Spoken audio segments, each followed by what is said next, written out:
Bonsoir tout le monde, bienvenue sur ce retour des débriefs. Donc, à chaque match du PSG, vous aurez le droit à un débrief normalement si tout se passe bien. Et pour ce match, c'était donc un match qui normalement devait être à la portée des Parisiens. C'est un match qui a été à la portée des Parisiens, mais attention, il l'a été à partir de la 80e minute parce que les Parisiens se sont fait peur et parce que les Parisiens ont surtout eu quand même de la réussite dans le sens où le Havre a eu ce soir 2 buts refusés de manière légitime, mais 2 buts refusés tout de même pour des petites choses.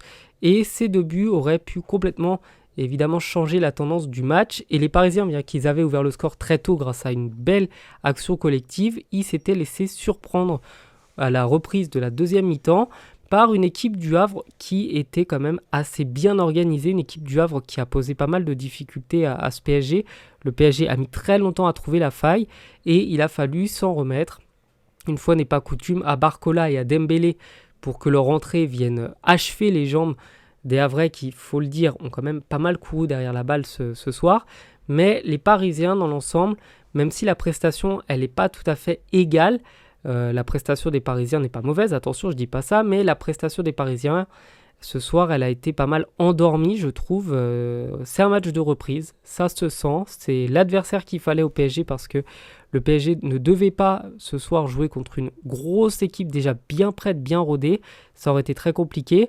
Les Parisiens, le gros avantage que je vois ce soir, c'est qu'ils ne sont pas dépendants d'un seul joueur. On pouvait s'attendre au pire avec le départ d'Mbappé, mais ce soir, le PSG inscrit 4 buts, 4 buteurs différents, 4 attaquants du PSG et 4 joueurs qui donc commencent leur saison de la meilleure des manières.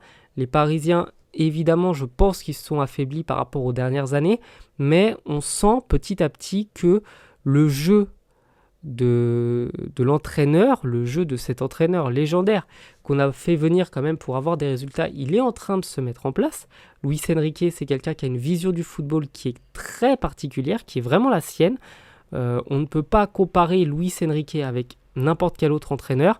Et les Parisiens, même s'ils n'ont pas trouvé la faille pendant longtemps, ils l'ont trouvé en début de première mi-temps, ils ont mis longtemps à le trouver après, eh bien les Parisiens, ils ont montré qu'à l'usure, ils peuvent remporter ces matchs-là. C'est à l'usure qu'ils ont réussi à battre leur adversaire.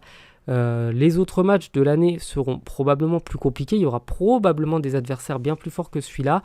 Mais les Parisiens commencent évidemment parfaitement leur saison. 4 buts à 1 face à une bonne équipe de Ligue 2, une équipe qui était très forte l'an dernier.